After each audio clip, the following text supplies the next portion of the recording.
The call came. My humanitarian medical mission was approved. After 4 years sacrificing my dreams for Sean, I could finally go. I wiped my tears as he emerged from the shower. Dust in my eyes. I lied.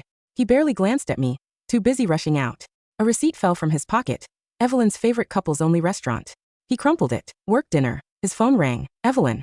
He softened instantly, stepping outside to whisper. Emergency at school. He lied, leaving. Through the window, I watched Evelyn cling to him as they drove off. 3 months ago, everything changed. I was thrilled and elated when I received the call saying that my application got through.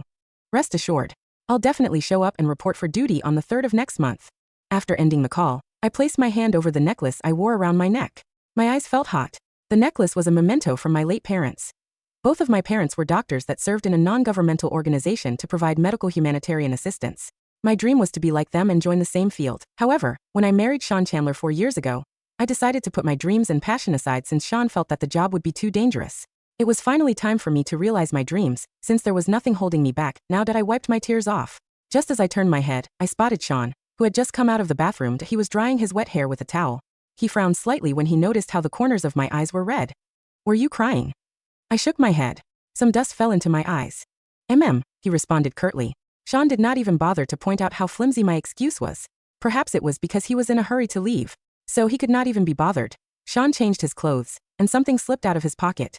I picked it up and saw that it was a receipt from a restaurant. He froze for a moment. Then he took the receipt, crumpled it up, and threw it into the dustbin. I had a meal with the director recently. It was my treat. I smiled wryly. The meals sold at that restaurant were designed specifically for couples. Customers who were not couples were not even allowed to enter the shop.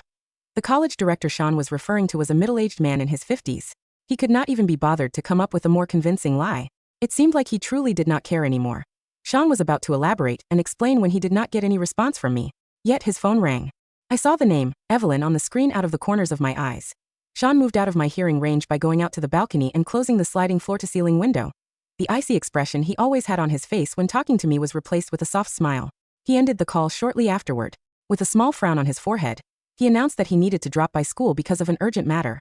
Without waiting for my reply, he grabbed a jacket and headed out. I knew that the urgent matter he spoke of was to take Evelyn Summerton out on a date, since something like this had happened countless times up to this point. As expected, just as Sean exited our building, a petite form could be seen hurrying toward Sean and clinging to him right away. Then, his car drove off in the opposite direction. Even though he claimed he was stopping by the college point 3 months ago, Sean changed drastically when his secret crush, Evelyn, became a counselor at their college. Someone who was reserved and inexpressive like him would joke and banter with Evelyn. Sean, who spent most of his time and concentration on his research, had also taken a week off to go stargazing with Evelyn because that was her request. Someone who was usually inattentive like him even got Evelyn an imported scarf with the latest design when he noticed the weather was getting colder. On my birthday, I told Sean that I wanted to have some cake. Yet he said that I was not a child anymore and that there was no need for us to celebrate my birthday. However, Sean bought Evelyn a 3-tiered strawberry cake for her birthday and even brought her to the amusement park. When I questioned him about it, Sean said that it was only right for him to take care of Evelyn, who was younger and came to a new city all by herself. Yet, Evelyn and her parents were simply living in different cities, whereas I had truly lost my parents a long time ago. Sean was the only family I had left in this world. From that day onward, I had not gotten in any arguments with Sean regardless of what he did. It was because I decided that I no longer wanted to be with him. I hired a lawyer to draft our divorce papers. At the same time, I submitted my application to the non-governmental organization to participate in the work of medical humanitarian assistance. Now that they had approved my application, I just needed Sean to sign the divorce papers. I met up with a close friend for a meal the next day. She teased me by saying that the sun would probably rise in the west the next day. It's been 4 years. Ever since you got married. You always said that you needed to prepare meals for your husband whenever I tried to ask you out. During our 4 years of marriage, I had made sure to prepare meals for Sean every day. However, that was not going to happen anymore. While we were eating, I picked up on a familiar voice and looked in the voice's direction. Evelyn pouted. Dr. Chandler, you had to stay up for the entire night just because I didn't know how to write a report. You must think that I'm pretty dumb. Sean brushed the tip of Evelyn's nose with his finger playfully. You are quite dumb. What would you do without me? You probably won't be able to finish the report even if you have a month to do it.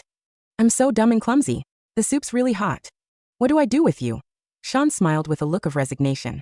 Then he picked up the bowl of soup before Evelyn and blew on it patiently. I felt choked. A bitter feeling swelled inside me.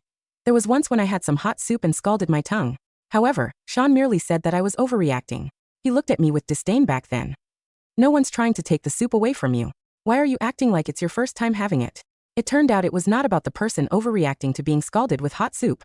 It was just because that person was me that I averted my gaze and pretended not to have noticed them.